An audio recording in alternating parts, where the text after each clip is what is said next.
Scene one, Apple, take one.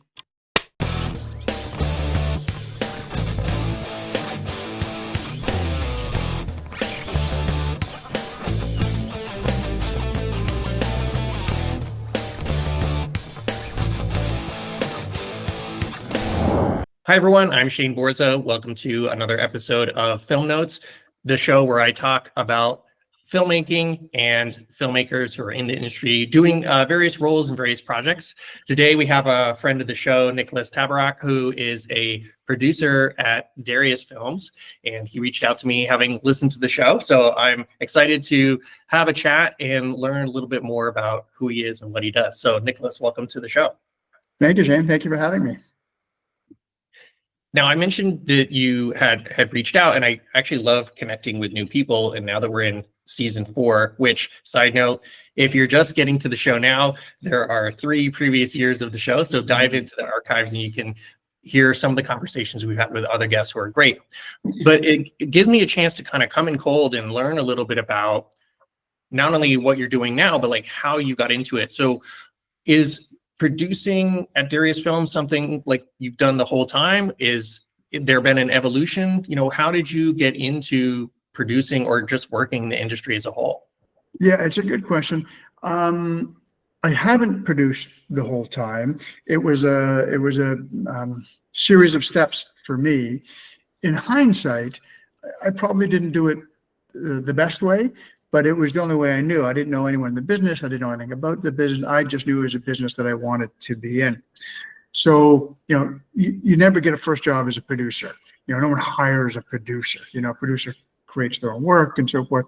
And you don't do that, unless your father's a billionaire, or you do it, you get extremely lucky. You don't sort of produce as your first job in the business.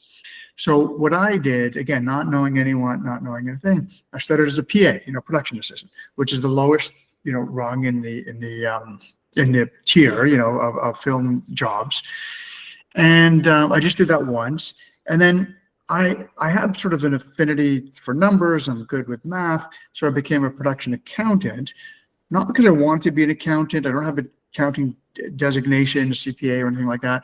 I didn't want to be an accountant, but I wanted so badly to work in the film industry that whatever position came up first, I was going to do.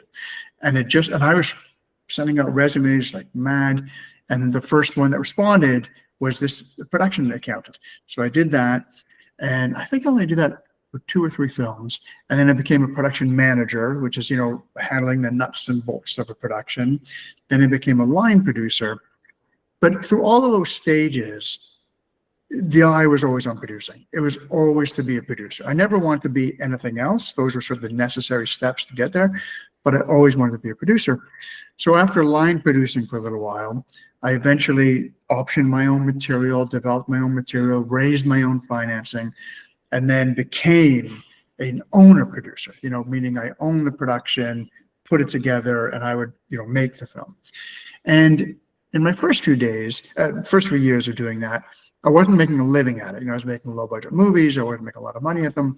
So I was sort of doing both. I would make my own movie when I could, and I would still line produce or service produce, what's called, for other people. But eventually I had enough credibility, traction, track record to say, okay, that's it. No more line produce, no more service producing. I'm only going to make my own films. And that was maybe 20 years ago. So since then, I've only been a owner producer. I love diving into some of the different aspects, like getting a little more into the weeds, because Sure. I think most people, especially nowadays, there's so much social media and video. It used to be, back like you said, 20 years ago, the only way you could really dive deep into how things were done is if you had like a double disc DVD with all the extra bonus features, and you're listening to the commentary where they were talking about like the teams or the different people or the systems kind of behind the scenes. And now I think a little of that is more open, but I think it's still kind of murky for people to understand. Like, I think people know, oh, you need a producer or producers and director and writers. You need a camera team. You need sound. You need departments. But I don't think anyone really knows what is in those departments or how those departments work.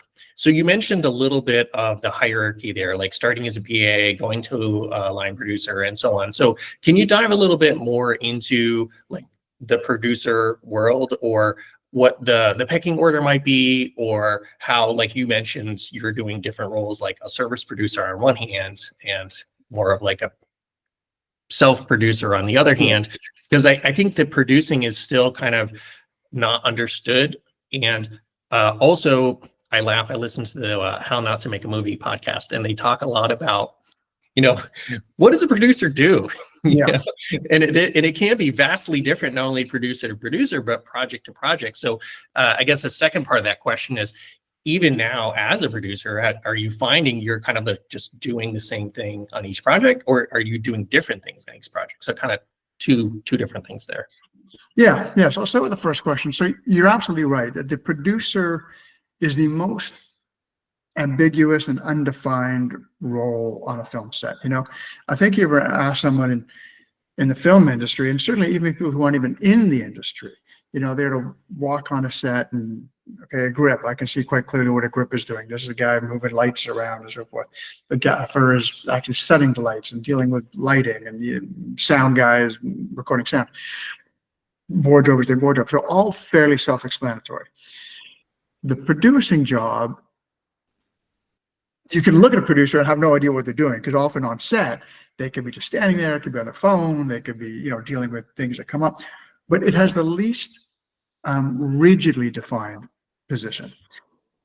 And a little bit of that, to my great frustration, is that the producing title and producing credit is, this really is a huge pet peeve of mine, is that it's used as currency. That often people will say, well, look, I can't pay you enough, or I really want you to do this in another capacity as a writer, director, an actor, but I can give you a producer title. Or an investor will come in, well, I'll give you a producer title.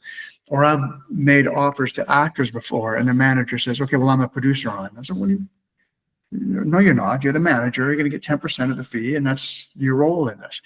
So part of what you're referring to is that why people don't know what it is you'll see a film and the credit's going to have 8 producers. Well, what did 8 people do?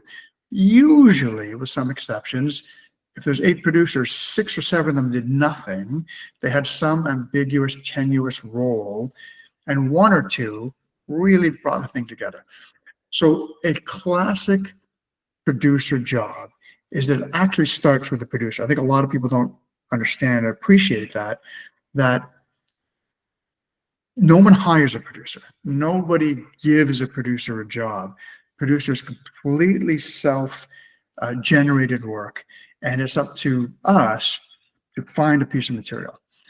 Often it's a script, but sometimes it's even prior to there being a script, and it's a book, a magazine article, an idea, and in those cases you hire a writer. So that's even earlier in the process. So you're going to option a book. We hire a writer to turn that book into a screenplay. Then we're going to hire a director. Then we're going to go and cast the leads of the movie. And sort of with those steps, you have what's called the package. And the package, loosely, it's not a rigid definition, but loosely defined as the creative elements. So the package doesn't include your crew or your licensed songs or your post-production, any of that. That's all to come. The package is your script, your director, and your 1 or 2, maybe 3 lead cast. And then that's what you take to market. That's where the producer, they have now assembled that. And what I just said can take years. I mean, especially if you're starting with a book or an idea or a magazine article, you're not starting with a full script. That can be 2 or 3 years to get to the point of having a package. All of it unpaid. There's no one paying you for this work, right? It's all speculative. And then you take that package to market, which means that I go to financiers and distributors and studios and streamers, and I say, here's what I got. I got this great script. I have a really talented director. I have some really cool cast. What do you think? Are you interested? What will you pay me to make this movie? Then typically it's several financiers will kind of all take a piece of the movie. They'll take a different rights. Typically, it's different rights broken up into by territory or by media, and I'll assemble those. So I'll have 4 or 5 different financiers. Let's take $10 million because it's an easy, simple number. So I have a $10 million budget. I'm going to take 3 million from this party, 2 million over here, 1.5 million over there, 3.5 over there, whatever I haven't been keeping track, another million here. And together I got my $10 million. So that's how I assemble the financing of the movie. And then you start making the movie. So people often think the producer job, starts when you're making it, or the films get made when you're on set. For me, that's 3, 4, 5 years after I started working on the film. You're finally making it. So then the producer's job is to oversee it. Ultimately, you're going to hire a line producer, you're going to hire an AD, and their jobs are to keep it on budget and on schedule. But if it doesn't, for any reason, you go off budget, off schedule, it flows up. So it's ultimately my responsibility. If it's over budget, if it's over schedule, if there's an accident on set, if we're not prepared, if an actor gets sick or they have dealing with personal history, or they had a drug issue and you got to replace them, that's the producer's job. No one else is there to solve those issues except for the producer. Complete the film, what used to be called getting it in the can. You oversee post. Producer is responsible with the director, hiring the editor, hiring the composer, bringing in the lab, overseeing all that. Different producers do things differently. How my level of involvement is, I don't spend 12 weeks in an edit suite. I don't want to be there every single day. I really let the director and editor sort of take charge of that, but I never lock a picture ever that I haven't had my notes on, that I've had my hand in, that I've approved the final lock. So I'm definitely part of final lock. And then the sound and licensing songs and the original composition, you see that right through the end. So now you have a completed film. But the job still isn't over, because now it's up to you to either sell the film, if you still have unsold territories, which is often the case, or at the very least deliver to the distributors and the financiers who will then market it. And you're part of marketing. It's a secondary role. Distributors have the primary role there, but you're going to give your involvement in notes on posters and trailers and help market the film and get it out to the audience and so forth. So, typically my involvement with any one film is about 10 years, from beginning to final completion. Like when I'm really not having anything to do with it anymore, that's about a 10-year lifespan, fairly. And there's really no typical, but that's average, maybe is a better way to put it. Well, not only was that a very thorough explanation, but I think it helps people to understand too that, like you said, a lot of this it's like Sisyphus moving the rock up the hill. It's very much a lot of hard, slow, grindy kind of work. And I always go back to, I have a really good friend who's been an editor for like 20 years, and we went to different film schools at different times, but we both were kind of thunderstruck when they were like, it's a year to write a script, it's a year to raise the money, and it's a year to make the movie. And we're like, what do you mean it's 3 years just to get to post? Like, what? But it really is this long process, and it does take a team. But the other thing that we always laugh about is, I'm sure you've heard this too, it's called show business, not show friends, because it is a business. And that's the thing that I find so fascinating, is it's that combination of like art and science, or creativity and business. And one of the things that you didn't mention this, but I wonder if maybe we could talk about this, because I think this is something, again, that a lot of people have heard some of these terms, but they don't know, like above the line or below the line. So when you're talking about like putting the package together, and you have like, here's the writer, here's the director, here's the key cast, like those are above the line people. But could you talk a little bit more about that? Because I think some of that too is like, how they sell a project is the names involved, and are those names like the right names, or big enough names, or recognizable names, and some of that stuff can make or break a project, if I'm correct. Absolutely right. So rightly or wrongly, and I have thoughts about it, but all the financiers and distributors are all cast driven. It's the cast that was going to trigger and release the financing. Now, with very few exceptions, maybe Chris Nolan, maybe Quentin Tarantino, the director themselves, maybe Greta Gerwig now, has enough clout and name value and name recognition that they can sort of trigger financing alone, no matter who's in the movie. Of course, the irony is that those directors are such magnets for talent, is that they also get big name talent to work with them. So, it's probably never, it's an experiment that's never been tried, in the marketplace. But with the very few exceptions, it's really actors that drive the financing. Now, the director they care about, if it's a director who is a first-time director, is very, very difficult. Someone who's bombed recently or had a couple of bombs in a row, that's difficult. And the other one is like sort of a journeyman who's been doing it forever and never done anything with any buzz or excitement or broken out. That's not very enticing either. So yes, you want a director that you can point to and say, look how talented he or she is. Look at their last movie. Look at the buzz they're creating. They may not be Chris Nolan now, because there's only one Chris Nolan, but they're the next Chris Nolan, So the director matters, but it's really the actors. It's when I go out to finance a movie, it's driven by the cast that I can bring to attach that film. And that's right. I sort of went off on a little bit of a tangent, but to your question about above the line, so the lead cast. So if you've got a typical movie has 20 to 30 speaking parts, it's the one or two lead cast that are really going to be on a poster, that are drawing the main characters. That's your above the line cast. Writers and directors are considered above the line, and producers. So really, it's just those four categories. It's the producer, the writer, the director, and the cast. Those are above the line. And then your DP, composer, production designer are called key creatives. So they're below the line, but they're sort of the next tier, let's say, of importance. They're the key creatives. And again, I think it's important to dive a little deeper into some of these things, because people may have heard them, but they may not understand them, or other people are coming in cold.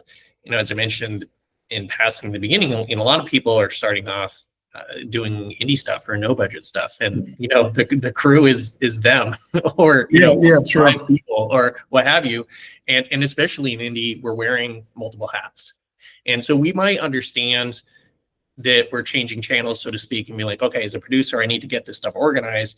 And then when I get to set, I'm going to put my director hat on. And then at night, I'm putting my writer hat on to maybe look at tomorrow's pages, but it's still just the one person. And so when people graduate into working with a team, that's where it's sometimes tough, because they're like, well, I've only done it this way. And now they're working with someone who maybe is more of a professional, or it's been my experience. A lot of times you're on an indie shoot and you have somebody who might have just come off a union shoot. So they're kind of flexing up and down a little bit. And it can cause some rifts when they realize like, oh, you don't know what's happening here. So I appreciate you explaining that a little bit. I did want to shift, because you do have the Darius Films company. So wanted to ask a little bit about the creation and evolution of that, because some people very much have I'm doing the role and I'm building myself up in the role and getting experience and getting gigs or going up the rungs of the ladder, so to speak. And they don't necessarily have like a production company or any kind of company. They're just themselves doing the thing. And other people very much start off like, I'm going to create a company, and then the company is me, or maybe the company is a bunch of people. And some people are doing those separately, and some people it's together. So talk to me a little bit about how you created Darius Films. Also, like, where's the name from? I'm always interested to know that. And then how the role is either separate or combined between you as the producer and that company. Got it. Yeah. So the company's tiny. It's only 5 people, and it very organically. I didn't set out to. The company is more out of necessity to do my job. That I just need support. I need help. There's more work than one person can do. So it's not like I set out, like a startup. Like, I want to build a company and it's going to have 500 employees and we're going to do this. It was only ever, how do I do what I do? What's the support I need to do my job? So it very organically, in the beginning, it was just me, exactly as you said. Darius Films is 1 employee, 1 owner, same person, that was me. And then okay, I can afford to hire an assistant. I have an assistant. Okay, now I can afford to hire an executive who's actually responsible for, making decisions and reading scripts and giving finances and sort of do what I do, but now there's two of us. And now I can afford a business affairs person who's taking care of budgets and contracts and a lot of the business side of things. So that's kind of where we're at now. But it wasn't, there's no company over here and me as a producer over here. It's the Venn diagram is like 98% overlapped. The company is really just allowing me to produce films and television. It's just to support the team that we need to do that. Yeah, and the name of the company, Darius, is my middle name. So that's where it came from. I'm not all that imaginative. Just Nicholas Films doesn't sound that interesting, so Darius Films had a slightly more interesting. Well, that's great. And again, I never would have known if I hadn't asked. So, Yes. So first, I'm glad you are having the team, the support, because just like a film, it's collaborative, and we need people who not only are specialists, who the cine team is going to know the cameras better than anyone else, even if everybody else is used to like working around cameras.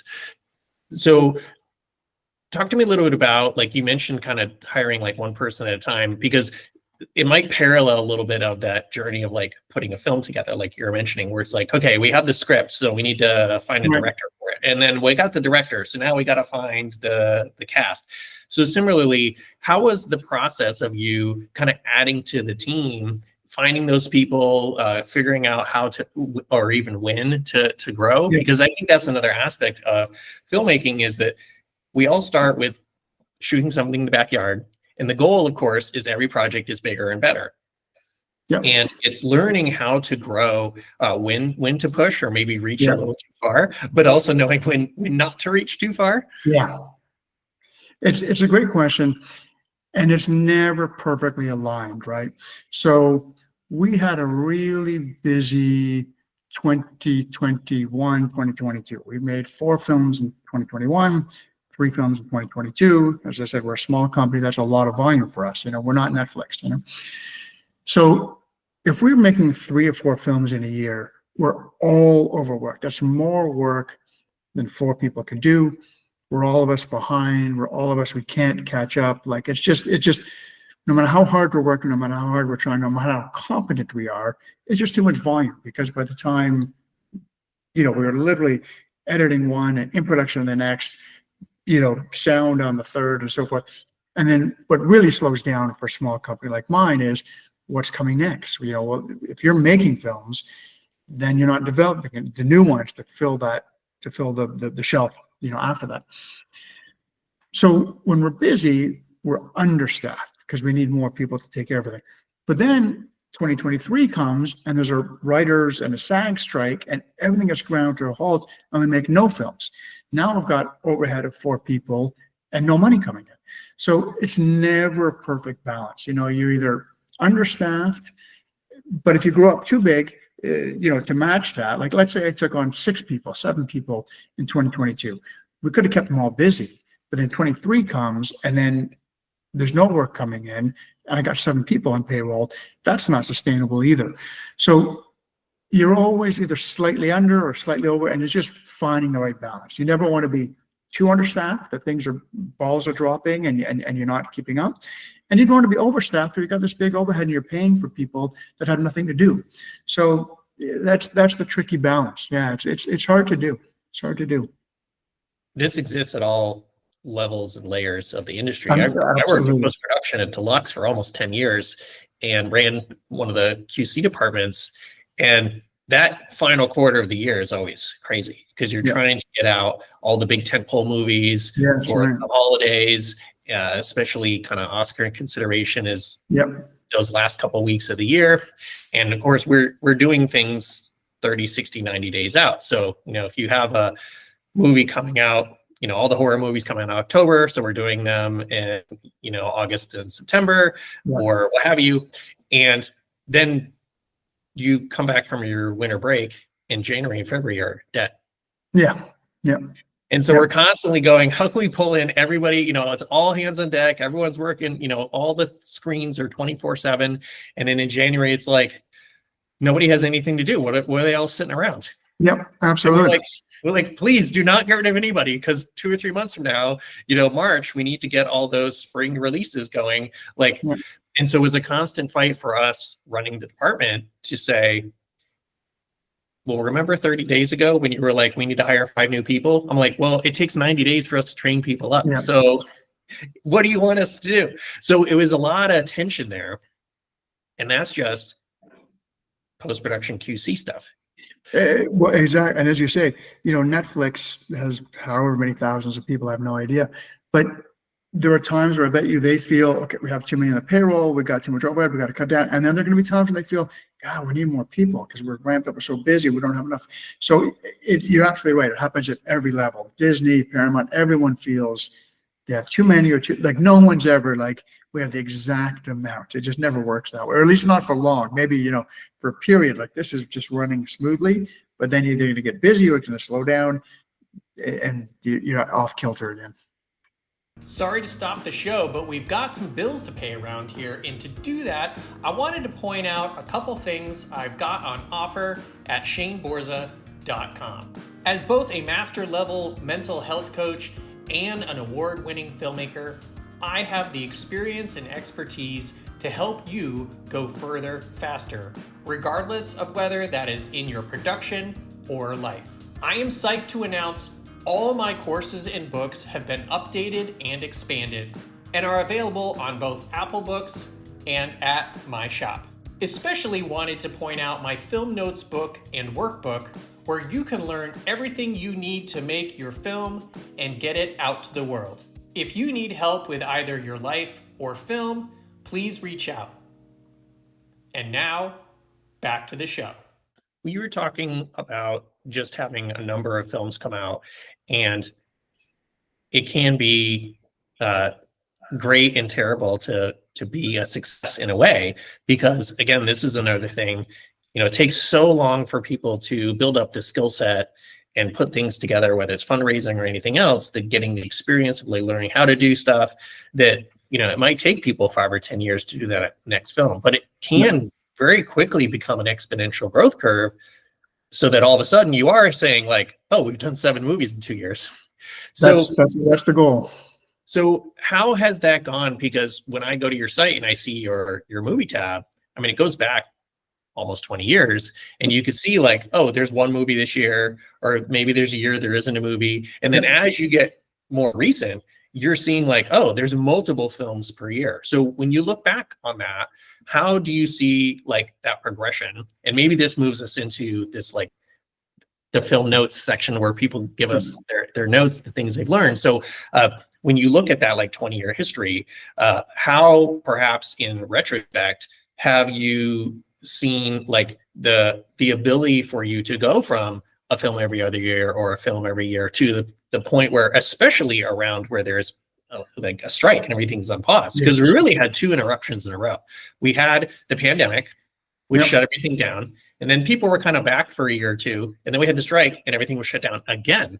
So that might be another really interesting thing to talk about, because not only was that more recent, like the last 5 years, but you had like this double dip of like ramping up, turning everything off, ramping up, turning everything off. And that seemed to be the 2 most in recent high output years of your history as a company. Is that right? Yes, correct. Yeah, that's right. Yeah. The lessons from that, and before that, it wasn't like I learned those lessons in 2020. It was one of the lessons you learn early in your career is, you can't control it. You know, like as I said, I made 4 films in 21. It would be much better for cash flow, for staffing, for everything, to have made 2 films in 2020 when we made 0, and 2 films in 2021. That would have been better. And you know, in 22 we made 3. It would be better to make 1 film in 22, 1 film in 23, 1 film in 24. So it's not by choice. I didn't choose. Nobody chooses to, because there are so many moving parts. And by moving parts, generally what I mean is other people's schedule, other people's availability, other people's interest. There's so many things out of our control. And this is at all levels. This is at the very highest level. They can't control the schedule of so many things that have to go into getting a film made, that you just, if you have the ability to make a movie at that moment, take it and run with it, because you can't control it. And if you don't do it in the immediate moment that you're able to, it may never come again. So don't think you can plan it. Don't think if you own a factory making widgets, you can say, I'm going to make 300 widgets in January. I'm going to ramp up a little bit in 21. I'm going to make 350 in March. I'm going to make 275. Film industry doesn't work that way. So you can't control it, is number one. And two is, be prepared for the lean years, like when things are coming in. And I've seen this with crew a lot. Things will be really busy and the crews will be making good money and they're working on film after film after film. And they assume, oh, I made X amount this year. That's my salary. I'll make X amount forever. So I'll spend X amount. And then things will dry up and they won't work for a year or so. And then they're desperate, That's a very true thing. And that's another aspect of this that a lot of people don't think about or talk about, is, again, that kind of business side. And if you had a brick and mortar business or any other business, you would make sure that you're like, well, we have the capital, because especially when you get started, like, it might take you a quarter or two to build up sales or what have you. So you need to make sure that you have reserves. And I have a friend who's a sound guy, and he was in the union, and he was like, I haven't had a day off in like 90 days, because he's just going shoot to shoot to shoot to shoot, or you have a prep day or you have a wrap day, but it's like, well, I need to be on another thing tomorrow. And he finally said, like, I need a break. And he took not a lot of time off, like 2 weeks. And he goes, I just wanted enough time that it like paid me back for all the weekends that I didn't have. And then he couldn't get a gig for like 90 days. It's really tough. It's really tough. And he said the problem was, if you are the person that everybody knows and you're the go-to and everyone knows that you do a great job, or you just worked on someone and they want to take you with them, and then also you just break that cycle, and now it's like, well, I got the other guy. Or whatever. And he goes, absolutely. So he said, unfortunately, what you learn is you can't say no to work. And so you're either working, it's very all or nothing. But that is a very important thing to know, because again, it can be feast or famine. And we do need to make sure, we're taking care of ourselves so we don't burn out or get sick or whatever, because then we're physically unable to work. But we also don't want to make the mistake you mentioned, where people are like, let's buy houses and then lose the house, so and that goes for both the life part, but also the film part. So I wonder if there's maybe some other notes to relay about, how to set maybe a project up for better success, whether that comes from like the budget or what have you, where maybe you're trying to court like a bigger name to try to get a bigger budget or what have you, or even some things not to do, where you could use your kind of experience to give people a couple nuggets or notes that might help them when they're thinking about their projects. So a few things that I've seen over the years that I can speak to.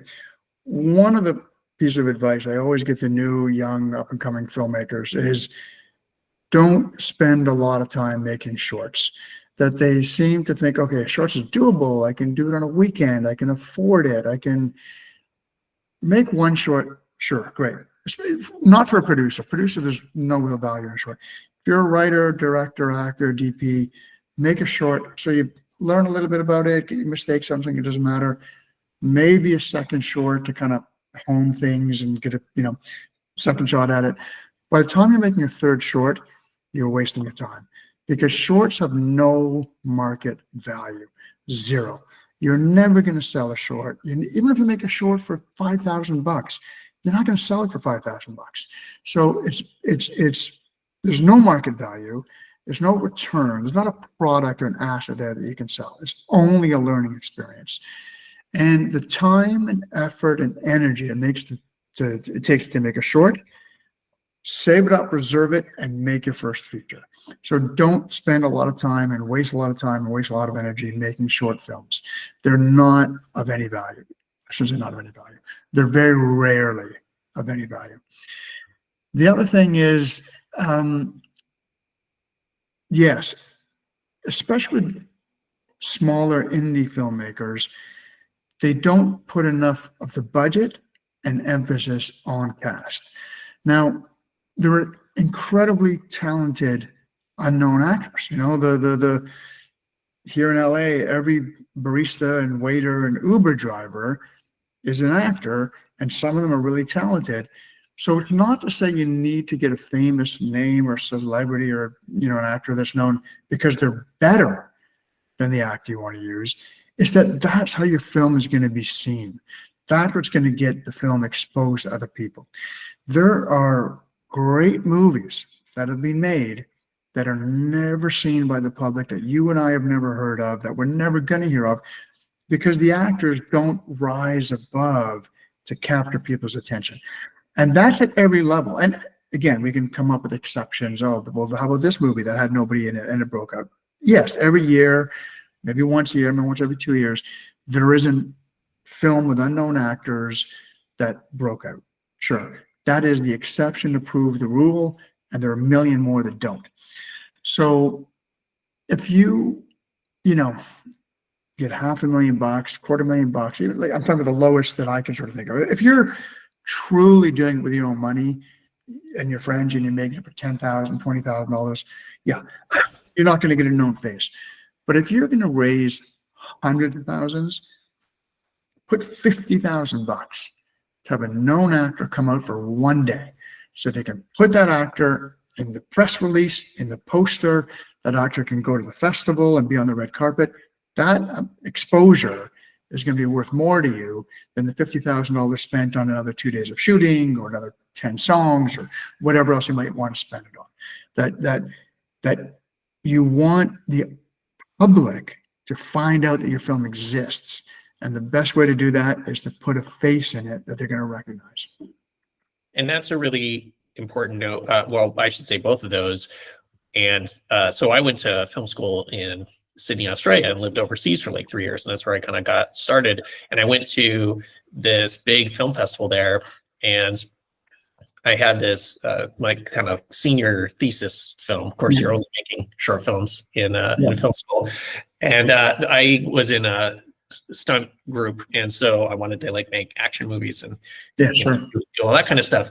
And so I was talking to this producer, and this was like the early 2000s, and same thing. And he's like, well, why are you making short films? And I was like, well, I'm still in film school. And he's like, well, don't make any after you graduate.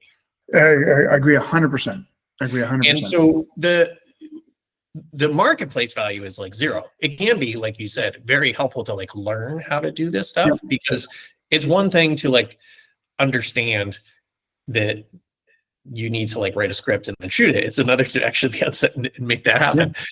So it can be very valuable, but I do think that's a thing that a lot of people get stuck in that, because like you said, they have, so professionally, I'm a life and mental health coach. So we talk about like scarcity mindset versus investment mindset a lot. And people are like, well, here's what I have, or here's what I can do, so let's do that. And you're like, but now you're stuck. Now now you have a 10-minute or whatever. But to your point, it's, well, how can we do 75 minutes or whatever? You know, how can we sit on this? How can we grow? How can we build it? Absolutely. And story from my friend from New York City I mentioned earlier. He went to NYU Tisch School of the Arts, and they had some people who were trying to, they had a $20,000 to $50,000 budget, and they hired a big name person for a day. They used their entire budget to shoot whatever 3 or 4 scenes, but then they were able to get their film financed because they're like, we have so and so in the movie. Exactly. And it was an all or nothing. It's either going to work or it won't. And they got greenlit because they're like, they basically cut us as a reel. Smart move. And so it very much is a way for people to do that, but there is that minimum level. So it's important for people to know those things. Like you can't just call name actor. No, no. Um, and B, they're not going to come in for like SAG Indie ultra low rate or whatever. So talk to me a little bit about how people can like learn those things. Like how can people navigate through and say, or even if it's a great, like hiring a really good DP or whoever it is, like sometimes those people come with a team and a rig and they're $10,000 a day or whatever, and it might solve all of your logistical problems.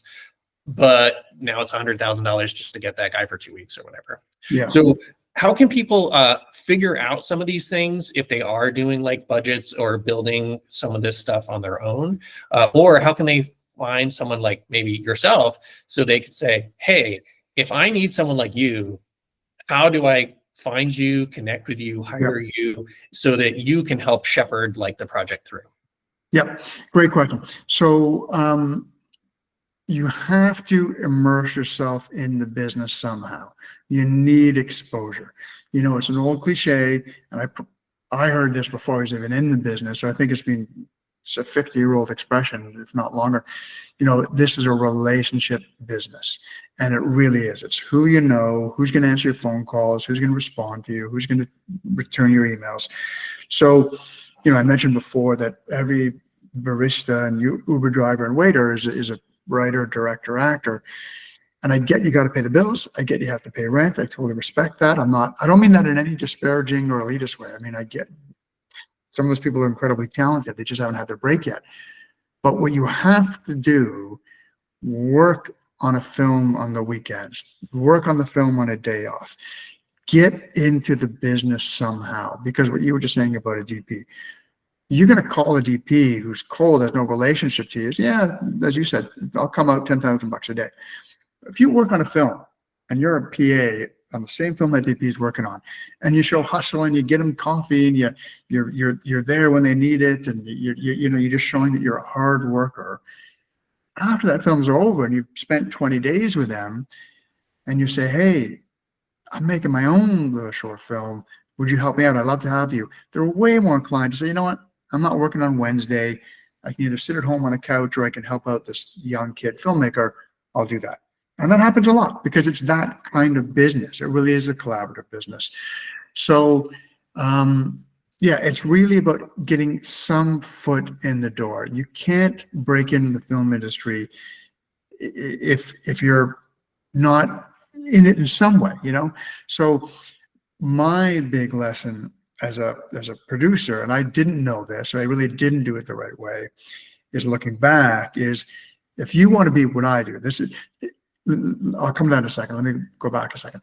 If you want to be a writer or director, it's know people. Get on set, meet people, find people who are willing to help you make your first movie. So that's, you know, be on set. If you want to be a producer, don't spend time on set, because that's not where you learn to produce.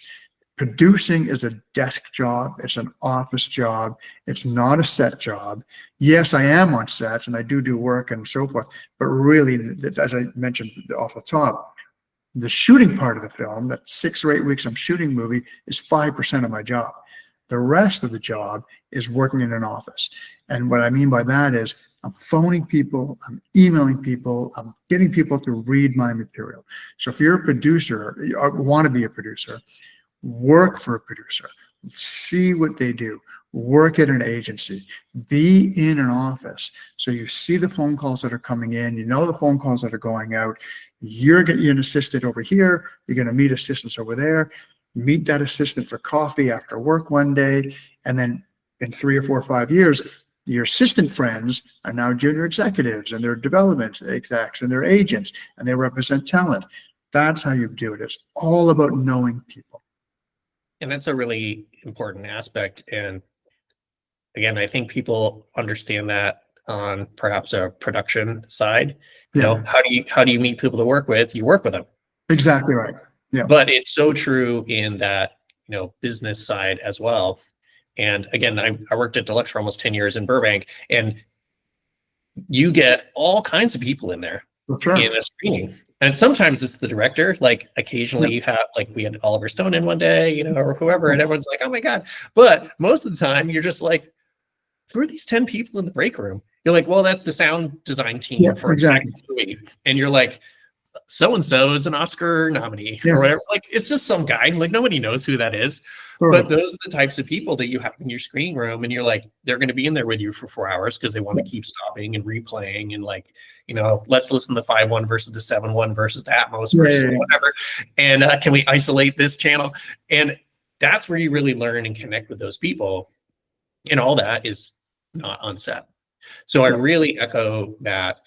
I wanted to little bit of a piggyback on that to ask, though, because the last few guests I've had, and you're in LA, but none of them are in either New York or LA. Mm-hmm. They're all somewhere else, like here in Vegas or Texas somewhere or what have you.